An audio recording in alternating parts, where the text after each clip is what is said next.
Hello friends, very good morning. আশা রাখি সকলে ভালো আছো, সুস্থ আছো, আর আমিও ভালো আছি। আবারও একটা নতুন দিন, নতুন সকাল তোমাদেরকে সাথে নিয়ে শুরু করছি একদম রান্নাঘর থেকে। আজ হলো শনিবার, এখন সকাল ওই 8টা মতো বাজে। আজকে ছুটির দিন, তো আমি আর পম সকাল সকাল 2 কাপ গ্রিন টি নিয়ে নিলাম। আর এখন দেখছো এটা হচ্ছে কাঁচকলার পরোটা। কাঁচকলাটাকে সেদ্ধ করে সঙ্গে আটা, একটু জোয়ান আর কাঁচা লঙ্কা দিয়ে মেখে নিয়েছি। আর এখন ঝটপট বেলে সার্ভ করছি। তো একটু কম ছিল মাখা, তো দুষ্টুর জন্য দিলাম, দুষ্টুর আঙ্কেলের জন্য দিলাম, আর একটা সোনুর জন্য বানাচ্ছি। তো আমাদের জন্য কিছু তো একটু বানিয়ে নিতে হবে, তো ভাবলাম যে ডালিয়ার একটু উপমা বানিয়ে নেই। আর কালকে রাত্রিরে সোনুর আঙ্কেল এসেছিল, তখন সোনুর আঙ্কেলকে এই পরোটা দিয়েছি। তো এখন ভাবছি যে একটু অন্য কিছু দেব। তো সেজন্য ডালিয়াটাকে শুকনো খোলা একটু ভেজে ভালো করে ধুয়ে জল ঝরাতে দিয়ে দিয়েছি। আর এখানে দেখো কালারফুল সবজি নিয়ে নিয়েছি, তো এক এক করে তেলের মধ্যে সব আমি দিয়ে দিচ্ছি। আর একটুখানি চিকেন ছিল ফ্রিজে, সেটাও আমি বের করে সুন্দর করে ধুয়ে রেখে দিয়েছি। তো সব রকম সবজিটাকে এখন খুব ভালো করে নাড়িয়ে চাড়িয়ে নিচ্ছি, আর সামান্য একটুখানি লবণ দেব, দিয়ে একটু ঢেকে ঢেকে সেদ্ধ হতে দেব। আর এই যে আমার জল ঝরানো ডালিয়া আর ধুয়ে রাখা চিকেন, তো চিকেনটাও এবার দিয়ে দেব। এই বুকের দিকের চিকেনটা আমি রেখেই দেই অন্য কিছুতে দেওয়ার জন্য। মাঝে মাঝে চিকেন কিমা আলাদা করেই নেওয়া হয়, এবারে আর নেওয়া হয়নি। তো আমি বুকের দিকের মাংসটা রেখে দিয়েছিলাম, সেটাই এখন দিয়ে দিচ্ছি। অল্প একটু লবণ দিলাম, এক্ষুনি ঝটপট সেদ্ধ হয়ে যাবে। এই দেখো একদম নরমও হয়ে গেছে। তো আমি একটুখানি খুন্তি দিয়ে কেটে কেটে ছোট করে দিচ্ছি। কিমা হলে আমাকে আলাদা করে আর ছোট করতে হয় না।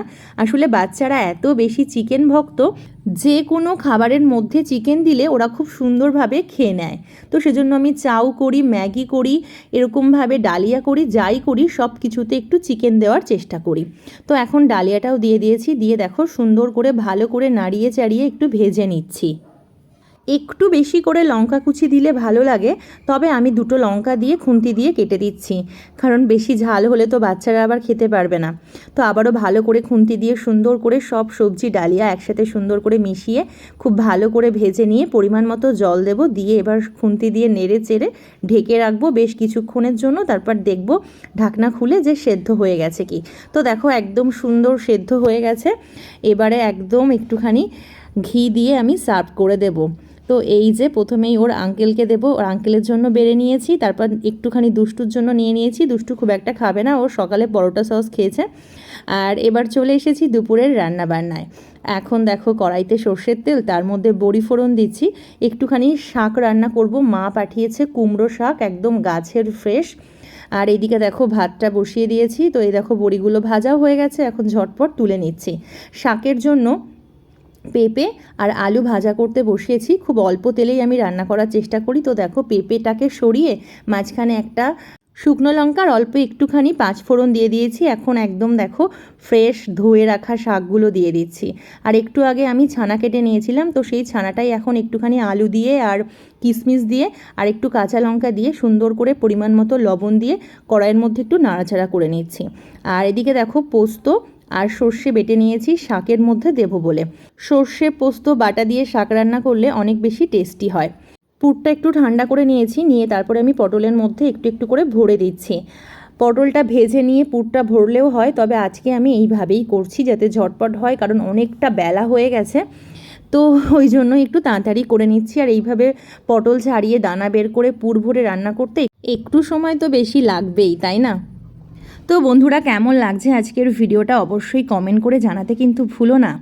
যে যেখান থেকে দেখছো সেটাও জানিও। আর এই দেখো পটলের পুরগুলো ভরা কমপ্লিট। এখন সর্ষের তেল বেশ সুন্দর করে গরম করে নিয়েছি, নিয়ে ঝটপট ঝটপট ভেজে নিচ্ছি। আর এই রান্নাটার জন্য একটা মশলা রেডি করছি, তার জন্য দিয়ে দিয়েছি সাদা তিল, কাজু। তো ওটা একটুখানি মিক্সিতে ঘুরিয়ে নেব। এদিকে আমার শাকটাও অনেকটা হয়ে এসেছে। চিংড়ি মাছ আর ভাজা বড়িটা দিয়ে দিলাম, এবার নামিয়ে নেওয়ার পালা। আর এখানে দেখো ওই মশলাটা দিয়ে খুব সুন্দর করে কষিয়ে নিচ্ছি। মশলা দেওয়ার আগে সর্ষের তেলে একটু শুকনো লঙ্কা আর তেজপাতা ফোড়ন দিয়েছি। এখন দেখো মশলা কষিয়ে পরিমাণ মতো জল আর লবণ দিয়ে দিচ্ছি। আর আজকে আমাদের নিচে রান্না হয়েছে ইলিশ মাছ বেগুন দিয়ে, আর ওপরে তো আমি শাক আর এই পটলটা রান্না করছি। তো দেখো জলটা বেশ সুন্দরভাবে ফুটে আসলে ভেজে রাখা পটলগুলো সব পরপর দিয়ে দিচ্ছি। আর মোটামুটি রান্না রেডি। নামানোর আগে একটু গরম মশলা ঘি দিলেও হয়, না দিলেও হয়। প্রায় 2টো মতো বেজেই গেছে, এখন ঝটপট পুজো দিয়ে নেব, তারপরে এই যে খাবার বাড়তে চলে এসেছি।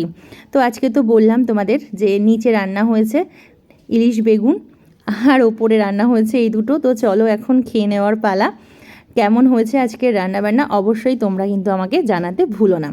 আজকে হলো গণেশ পুজো, তো বিকেলবেলায় দুষ্টুকে নিয়ে বেরিয়ে গেলাম ঠাকুর দেখতে।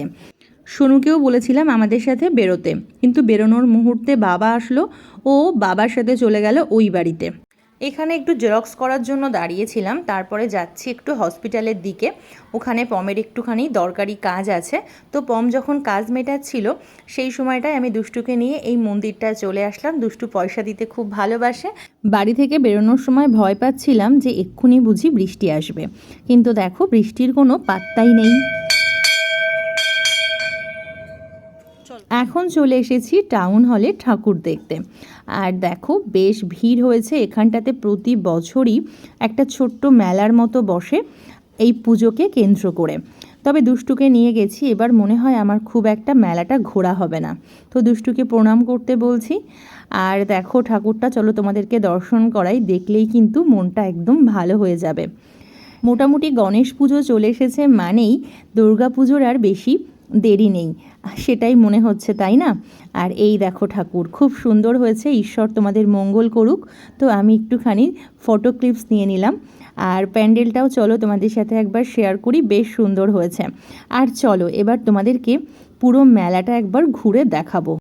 তার আগে দেখো দুষ্টুর কোন দিকে নজর পড়েছে সেটাই এখন চাই। তো সেটা নিয়েই বায়না চলছে, আর আমি ওকে বোঝাচ্ছি। ওই যে ফুফু বাবলস ওড়ে, ওগুলোই ওর পছন্দ সব সময়। আর এই দেখো দুষ্টু সবসময় বেরোনোর সময় পাপার মতন ড্রেস করা চাই। পাপা ফুল প্যান্ট পরেছে তো ও ফুল প্যান্ট পরবে, এই জিনিসটা সব সময় ওর মধ্যে এখন খুব কাজ করছে। পাপা যদি শার্ট পরে শার্ট পরবে, পাপা যদি টি শার্ট পরে টি শার্ট পরবে। আর এই দেখো মেলাটা, তবে একটু খারাপ লাগছিল দুষ্টুর জন্য আর দুষ্টুর পাপার জন্য আমার এই মেলাটা ঘুরে দেখা হলো না। প্রত্যেকবার কিছু না কিছু কিনি, হয় বেশ সুন্দর হার, নইলে ব্লাউজ, না হলে একটা নাইটি, কিছু না কিছু নেই। এবারই আর নেওয়া হয়নি, কারণ দুষ্টু তো ভীষণ ঘ্যান ঘ্যান করে, ওকে নিয়ে কোথাও গিয়ে ঠিকঠাক আর ঘোরাই হয় না। তো চলে আসলাম ঠাকুর দেখে এখন বাইরে। তারপরে চলে গেলাম দীপেনদার বাড়িতে, দীপেনদাকে দেখতে। দীপেনদার হাতে লেগেছে, তোমরা দেখে বুঝতেই পারছো। সেখানে কিছুটা সুন্দর কোয়ালিটি টাইম কাটিয়ে তারপরে বাড়ি ফিরে আসলাম। তো চলো আজকের মতো টাটা, তোমরা ভালো থেকো।